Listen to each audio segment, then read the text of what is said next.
Well, hello friends, Marcus D coming at you with part 3 in this video series of my Great Questions Quest. And today we're going to talk about the sustainer, this creator who is actually holding this cosmos together. And we're going to actually go back just for a few moments because again, we're going to keep this simple. But I want to go back and point out and reemphasize a couple of things about those atoms that we visited and talked about in session number 2, the previous session. And again, I've got my little picture here. And so what I want to do is I want to pull it back up and I want to reemphasize a few things. All right. Number one is that these atoms, folks, are based and they continue to exist only because they are in constant motion. These, in the nucleus, the protons and neutrons that are in here, as we mentioned in the previous video, are actually, it seems as if they're made up of even smaller, constantly moving things. The nucleus itself is in constant motion. And of course, as we indicated the last time, the electrons spinning around that nucleus are in constant motion. And again, folks, if any of these types of motions stopped, matter as we know it would cease to exist. So this must be being maintained. And there's a couple of amazing things about that. Number one, that it is being maintained, but what else is going on here, and we alluded to this in the first session also, but that there's enormous power locked up in these guys, okay?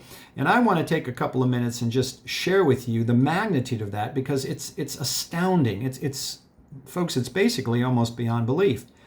And most of us realize, we've heard of nuclear power.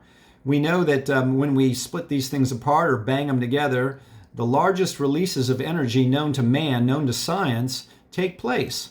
And as we indicated before too, the thing that fascinated me is how come there's so much power locked up in these small little guys? And if you remember last time, and I want to focus on this a little bit, I talked about, again, how small these are, and if we held up a sugar cube, there may be more atoms in that sugar cube than there were in grains of sand in all the oceans of the world, which is mind-blowing too. But let's talk about that for a minute, because what science has kind of determined is the force holding each of these nucleuses together in every atom is approximately 40 pounds. Now that may not sound like a whole lot, but we got to remember we're dealing with this incredibly small entity. So 40 pounds is pretty huge. So let's take that up and let's illustrate that with 1 cubic inch of matter. Now I took those bouillon cubes, interestingly enough, and I kind of took 8 of them and plastic wrapped them together. This is actually a little larger than a cubic inch. But y'all remember, of course, good old Albert Einstein, who came up with the theory of relativity. And E equals mc squared. And whether you're into that or not, let me just tell you what that formula actually translates into when we talk about the amount of power locked up in any amount of matter. All right? And that 40 pounds per cubic inch for each nucleus, if we went up to a cubic inch of matter, the amount of binding force in this amount of matter, folks, would be 1 billion tons. Okay? Now, that's huge. All right? Now, so how do we kind of quantify that a little bit?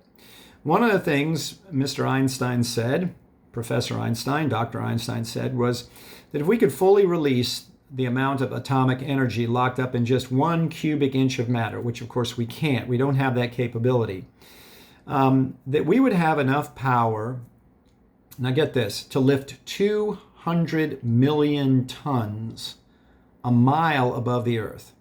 All right? I used to quote that sometimes when I was doing these little talks, and I'm like, is that right? And I can't tell you how many times I went back and checked the numbers. And it's correct, all right? And even if it's not exactly correct, it's a lot. All right, but I can't wrap my brain around 200 million tons. And I'm sure most of you would have a little bit of a challenge with that too. So I actually did an audio. I did a couple audios, as I mentioned, on these atoms that are on the site, and then you can get a little more detail. But I said, all right, well, let's see if we can quantify this 200 million tons. And so I looked up something really big, and I took a modern, interestingly enough, nuclear powered aircraft carrier. Most of you all know they're pretty huge. And they weigh in at about 100,000 tons apiece.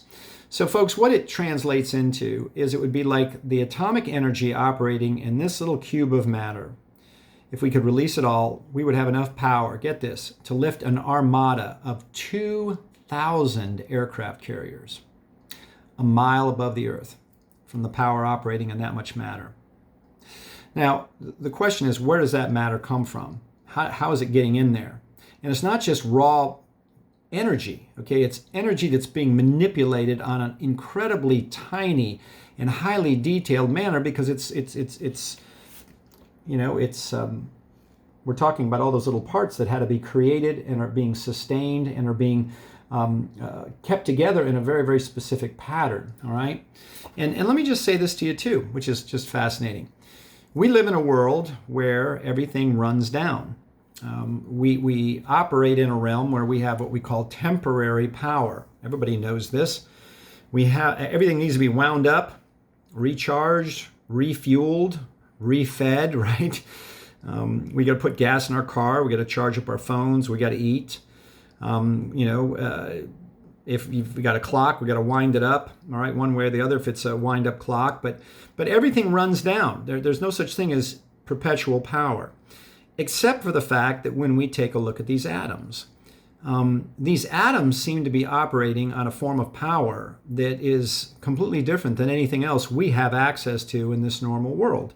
And of course, we know that when we take these atoms and we split them apart or bang them together, the largest release of energy known to man takes place. And which is, again, an amazing thing when we think about they're the smallest little building blocks that we know of, that we can quantify.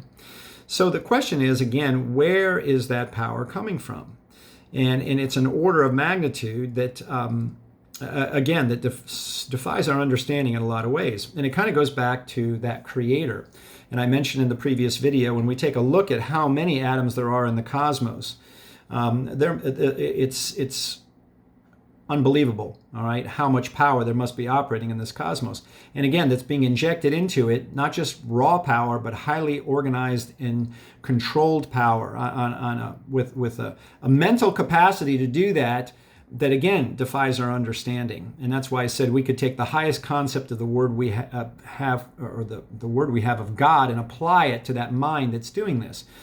But the thing is, folks, when we take a look at that, we realize that all of the matter in the cosmos, and if you remember video number 1, an atom is basically empty space. What we're seeing in reality is a tangible, physical manifestation of unseen power. And as I said, unseen power that's operating on an unimaginable level. And again, that's manipulating, creating, holding together these little parts. Because there's no other way that power could get there. How can that power get there? Where does it come from? It demands an explanation.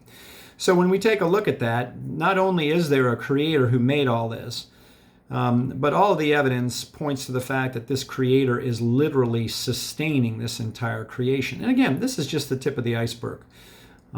These are 2 key factors, but there's piles more evidence, folks, and some of which I've talked about in the videos, some of which I will be talking about at some point. But what it told me was that, again, there is a creator, and that creator is now sustaining all of this. And that was exciting to me, because now I knew there was a God there. And then what I wanted to know, and this is what we're going to talk about in the next video, has this God communicated with mankind? Has he told us anything? Because obviously, his opinion is probably ultimately the only one that really matters. And not only that, but he probably, if he wanted to, could share with us what the purpose of all this was. In other words, the answers to some of those great questions. So the next part of my quest was I wanted to find out if there was any evidence or any source or any means through which this God might have communicated that was supernatural in origin. It's something that transcended man's ability to have put it together. In other words, a truth source. And what I found is there is, all right? And as a matter of fact, being very simple about it, there's 2 of them. And there's a unique book, and there's a unique person that this God communicated through, and that are very unique. And because of the manner in which they came together, again, are supernatural in origin. And so in the next video, we're going to take a few minutes and we're going to talk about those. Okay? So folks, until then, Marcus D once again signing off, wishing you all a wonder-filled day. Okay? Take care. Bye-bye.